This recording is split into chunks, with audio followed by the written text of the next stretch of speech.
أجمعين والصلاة والسلام على سيدنا محمد وعلى أهل بيته الطيبين الطاهرين.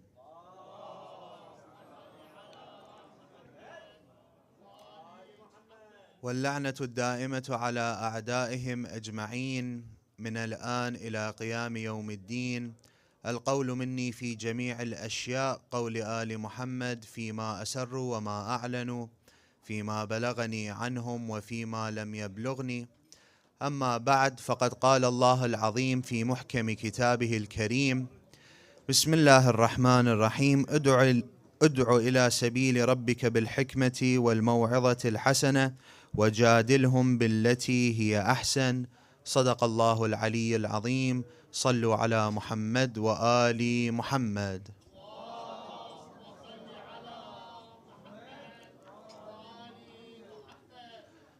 Something that is present or has been present for the past couple of years, whether it is in our Western societies or Islamic societies in the West, and until recently even in the Middle Eastern societies, you see the presence or the emergence of a lot of youth, young men and women leaving Islam.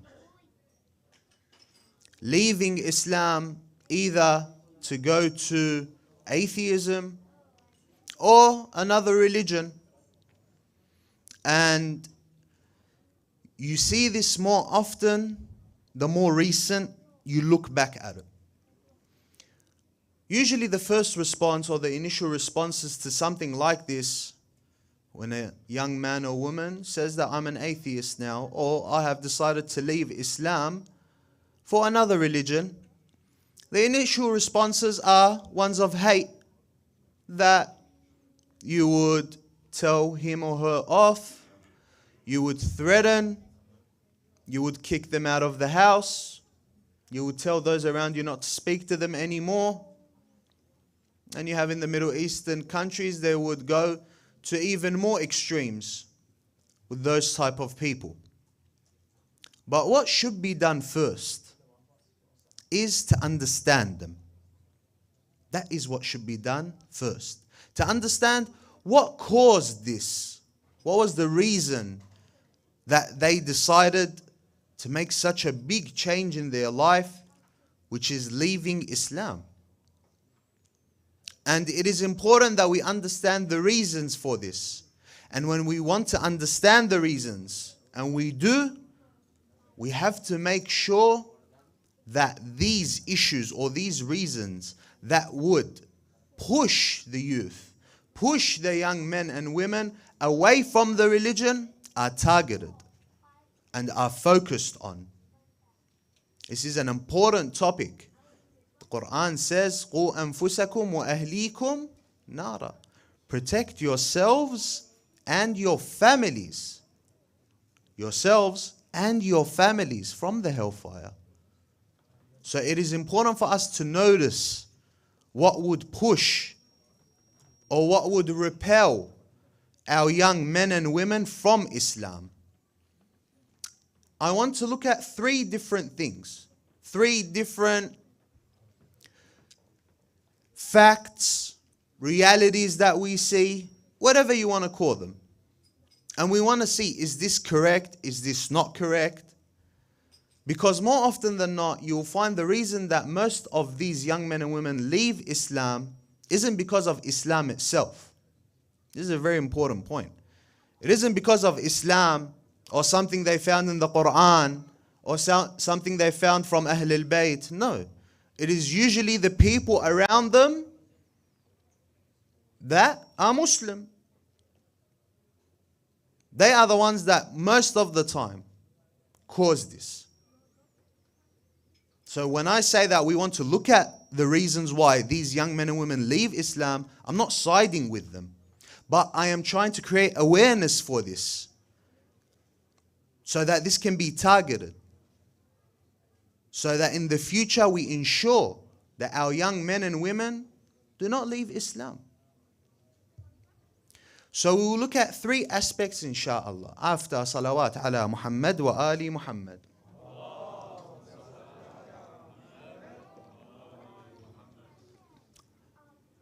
The first repellent, you can say, or the first thing that pushes the young men and women away from the religion of Islam is the confusion between culture and religion. Everyone has their own culture, according to their country, according to their tribe, according to their background. It's their culture. So you would have the Pakistani Muslims, they have their own culture. You have the Afghan Muslims, they have their own culture. The Lebanese Muslims, their own culture. The Iraqi Muslims, the Iranian Muslims. Each one has their own culture, their own set of beliefs, their own practices that is special for them, and that is fine.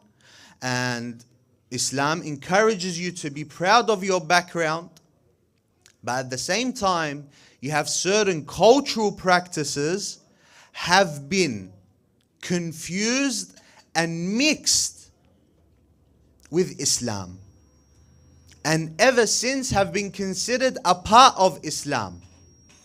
This is dangerous because if we consider this cultural practice, cultural ideology as a part of Islam, and this cultural idea is wrong, the young man or woman, when he looks at this, he will notice that there's something wrong. And he'll see that everyone else considers it a part of Islam. So this young man or woman will associate it with Islam. And he'll say, if this is something that's blatantly wrong, and this is part of Islam, surely something is wrong. Surely Islam cannot be the right one. And that is why it is very important we notice these things. We notice the culture and the religion, and we separate them. I'll give two examples. I'll go over them quickly. One example is the favoritism, or the culture of favoritism. Every culture, every nationality, now if you ask them, they will say we're the best. And that is very obvious. You go to the Iraqi, he will tell you we're the best. We're the ancient civilization, we discovered the battery, so on and so forth. You go to the Iranian, he'll tell you we're the best. We are the most advanced, we are the best. You go to the Pakistani, you go to the Indian, you go to the Afghan. Anyone that you go to, he will say that we are the best. Our nation is the best. Because of 1, 2, and 3. This creates favoritism. And this is a mentality that we still have not let go. Even though we say it is something that is wrong, but in reality we haven't let go of this mentality. We see a lot of cases, I've seen myself, a lot of brothers, mu'mineen, that have the wilayah of the Ahlul Bayt. I've met with them. They come from an African background. They tell me, this is more than one story by the way. They tell me that I wanted to propose to a family that was from Arab descent. Nothing haram, nothing against the religion of Allah. I wanted to propose to that. They said, because of your culture, it won't work out. We don't accept you. And you even see it until today. The Iraqi will say, we will never marry from a Lebanese. The Lebanese will say, we will never marry from an Iranian. The Iranian will say, the favoritism is there. The young man or woman, when he grows up and he sees this, he wants to get married to a woman from a different culture, from a different background. He is a believer. He has good akhlaq. Everything that the Prophet told about us to see in a man when he wants to propose to your daughter is there. But he will reject him. Why? Different culture, it won't work out. This will build a form of hatred for that young man or woman against religion. Because he will think that this is religion, not culture. Because he will look at that family, he will say that it's a religious family, fears Allah, 1, 2, and 3. But they have these ideas. So that's one. Another one is idolizing figures who are not ma'soom, above criticism. And this can be a very sensitive topic, so please focus with me. In our religion, in our faith, Allah has purified 14. I'm talking other than the prophets, up until our holy prophet. Allah has purified 14. They are the ma'soomeen and they are very well known. Other than them, do we claim they are ma'soomeen? No. Can they make a mistake? Yes. But unfortunately, our cultural mentality, or if you want to call it tribal mentality, likes to idolize. So you find certain cultures, backgrounds, whatever, they will idolize a certain figure. They will idolize a certain figure. I'm not saying the respect part. No, I'm saying idolizing. Above criticism, so that when someone finds a mistake in that figure and he wants to say that, look, this is a mistake that he has, those who have idolized him will say, what? You cannot criticize. How dare you? They'll attack. They'll destroy you if you speak against. The young man or woman, when he sees this, of course it will repel him from religion. He will say, so what? Religion teaches me that if I see someone do wrong, I can't speak against him. I can't say anything. I have to accept it. This is something that the extremists of the Muslims, like the Wahhabis, adopt. Where the Hakim, like Yazid and other than Yazid, even if they drink alcohol, even if they do the worst of the sins, you can't speak out against them. This is not how the Ahlul Bayt work.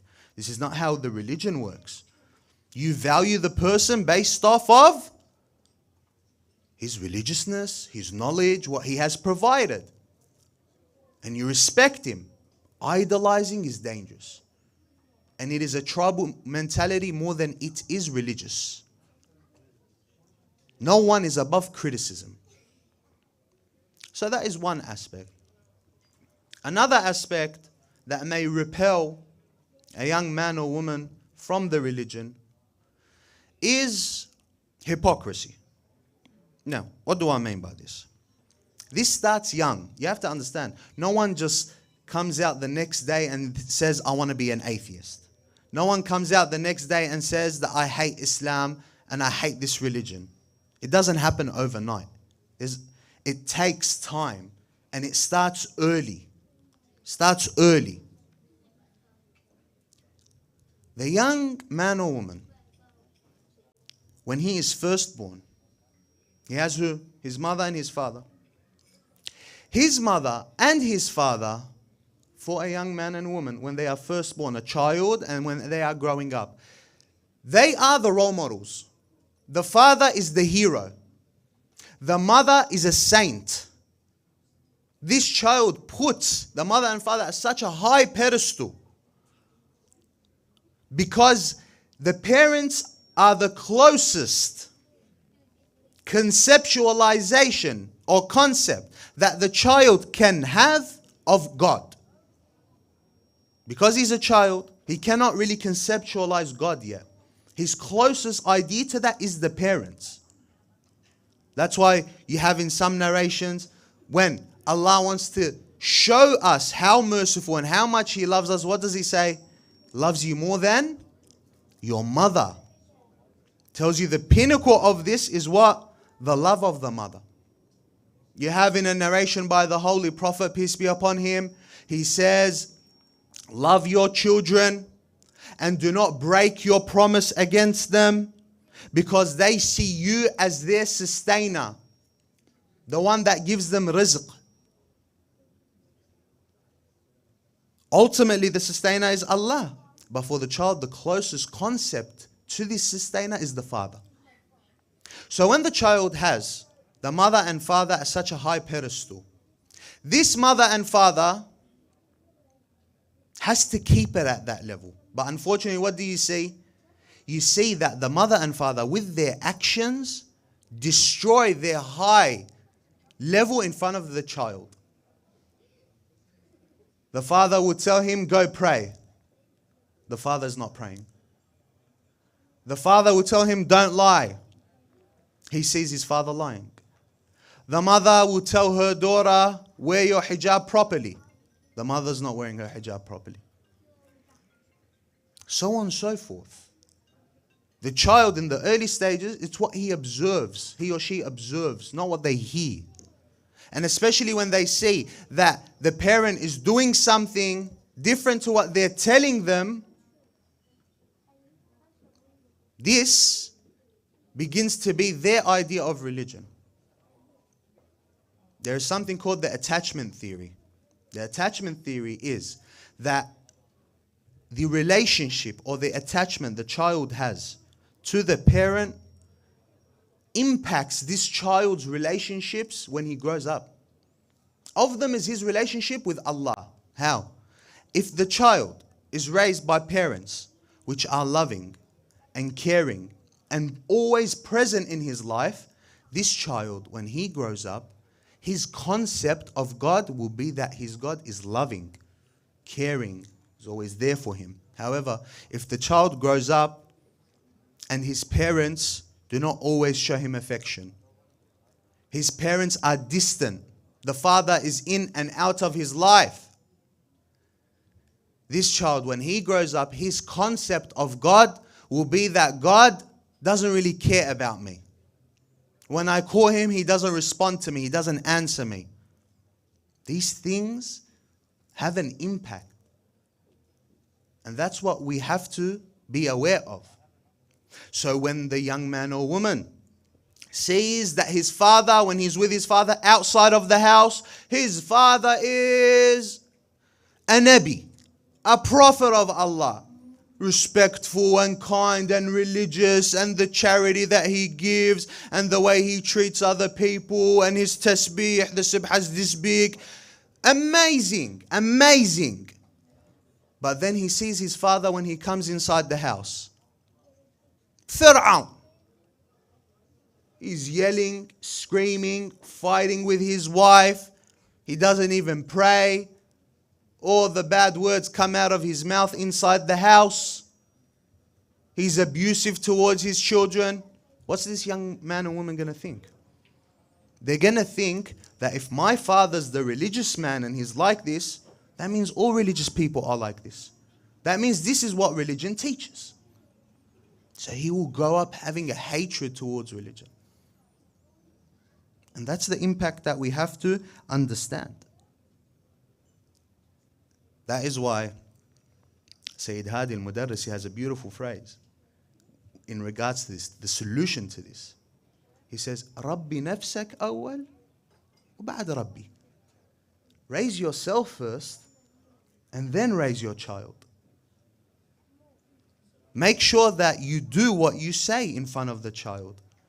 Sometimes you don't even need to say anything to him. Because he has you at such a high pedestal and respects you and loves you so much, when he sees you pray on time, when he sees the way you treat your wife in front of the child, when he sees your akhlaq, when he sees all of this, he will follow in your footsteps. That's why the parents which have taken care of their child, you ask the son or the daughter, who is your role model? My mother, my father. So fix yourself first, then your family. That's why the verse says, قُوا أَنفُسَكُمْ وَأَهْلِيكُمْ. That protect yourself first, then your family. Start with yourself. Do not affect this child's image of Allah, perception of Allah with your actions. That is the second point. The third one, inshallah, after salawat ala Muhammad wa ali Muhammad,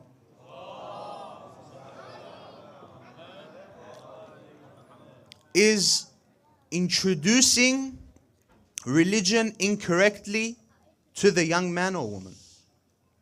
There are certain mistakes that we make when we want to introduce religion when we want to introduce Allah to the child or to the young man or woman. First mistake is that you introduce it too late. That is your first mistake. Is introducing religion to your son, to your daughter, to this young man or woman too late. Sometimes it happens, unfortunately. You see, father, mother, they come to the mosque, the Hussainyat. Help me, what happened? My daughter took off her hijab. My son left Islam, he's an atheist now. Why? What happened? I don't know. Have you been bringing him to the Hussainyat or to the mosque? I haven't been bringing him. Have you been teaching him about salah, about religion? No, I haven't. Have you been teaching your daughter about the hijab, why we wear the hijab? No, I haven't. And then they come here and they do a majlis latam in front of the people. And then look at the 360. They flip it and turn it on the Hussainyat or on the sheikh. It is your fault. It's the religion's fault. It's the sheikh's fault. It's the khatib's fault. Where were you? Where were you? When the child is young, you tell the father or the mother, MashaAllah, have you taught him or her Quran? Have you taught your daughter about hijab? Starting to let this child love the concept, this daughter love the concept of hijab, be absorbed by this concept. No, she's too young. We don't want to ruin her innocence. No, he's too young. Let him enjoy his childhood. Habibi, let him enjoy his childhood. But don't come to me when he's 18 and he's left you and he's left the religion and then all you're doing is crying over him. Have that as the most important point. Because at that young age where your child is absorbing everything, at that young age when your child is absorbing everything that is being introduced to him, and you are deciding not to introduce religion to him, not to teach him about religion, not to teach your daughter why hijab is important, making her love the hijab, making your son love salah, making your son love coming to the Hussainyat, he, on the other hand, will be on his iPad. And God knows what he will be exposed to there. Instead of the daughter being exposed to the love of the hijab and modesty, she will go on the iPad and she will see the actresses, the models, the bloggers or whatever they are. And that is what they'll absorb. So of course, when you want to come after a couple of years and want to tell her about the hijab, she's already absorbed all of this culture and ideas that are against the hijab. So the first step that you need to do is, or the first mistake that we need to remove is introducing religion to our children or to the young men and women too late, when they have already been absorbed by other ideas and other concepts. Another mistake is being too extreme. What do I mean? There are extremes when we want to introduce a child to Allah. This is starting off with introducing the child or the young man or woman to Allah. The first one is introducing Allah as, I don't know, the Punisher, Batman. Don't do this, Jahannam. Don't do this, fire. Don't do this, 100 whips. If you lie, this is what Allah will do to you. He'll hang you upside down. He'll do this. He'll do that. If that's all you expose your young man or woman to, of course he would not like Allah. And even if he does believe in Allah, it will be out of fear, out of nothing else. That is one end of the spectrum. But then you also have the other end of the spectrum, which is what? Do whatever you want. Allah is merciful and do whatever you want. Whatever you want to, Allah loves you, Allah cares for you, and He will never punish you. There's no punishment, no consequences to your action. What's the result going to be? It's going to be, then that's the case. I'm not going to pray. I'm not going to do anything. I'll do whatever I feel like doing. Why? Allah is going to forgive me. It's like those certain beliefs that as long as I believe in Ali ibn Abi Talib, I can do whatever I want. Oh, as long as I do the khidmah of Imam al-Hussein, I do what I want. That's also incorrect. Introduce Allah properly. How Allah has introduced Himself to us. And how Muhammad wa Ali Muhammad have introduced Him to us.